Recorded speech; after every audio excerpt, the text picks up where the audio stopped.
Hey yo, good day mga idol. So pag-usapan natin tong median wage sa New Zealand na 29.66 per hour simula nung February 28, 2023. Yung may mga hawak na 3 years visa mga idol.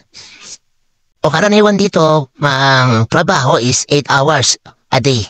So, itatimes natin itong 29.66 sa 8 hours. So, lumalabas na 237.28 yung per day mo. So, itatimes naman natin yan sa 5. Kasi 5 days a week tayo. Or yung sa iba kasi, mayroong 4 days a week. So, yung 5 days a week mo, meron kang total na 1,185. So, yun yung total ng sahod mo every week. So, kung itatimes natin yan sa peso, mga idol, lumalabas na minsan is 33 ang palitan sa Pilipinas ng New Zealand dollars, minsan is 34. Minsan mas mababa pa. So, tinimes mo muna siya sa 34 pesos, ang total niya is 40,000 pesos. Sa weekly na kinita mo, yung 40,000 pesos. Pero mga idol, hindi po yan lahat makukuha mo.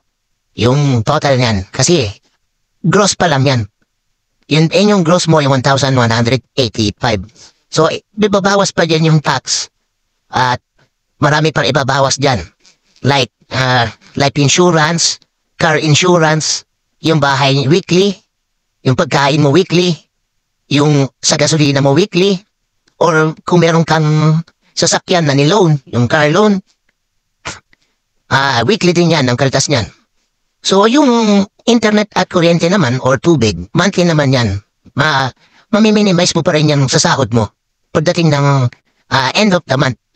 Pero yung sinasabi ko na 1,185 mo a week, doon sa 29.66 per hour, malaki siya. Pero, malaki din yung mababawas dyan. Kasi, unang-una yung tax talaga dito sa New Zealand. Weekly rin ang kaltas niyan, mga idol. So, yan, nasagot ko yung tanong dun sa kapropa natin, yung idol natin dyan. Shoutout sa'yo. Dun sa 29.66 per hour, kung malaki ba o maliit, sa tingin ko, malaki na yun. Kasi, yung iba, nasa 27, nasa 24, yung mga nandito nasa New Zealand. Yung mga residente na dito, yung mga PR na dito, mas bumaba pa sila dahil, ayun nga, yung visa nila, iba na. So, ito yung sinusunod nila sa immigration, yung visa, yung median wage ng mga migrant. So, yun yung 29.66 and yung latest ng immigration na sinusunod dito sa New Zealand. So, yun. Salamat sa inyo mga idol.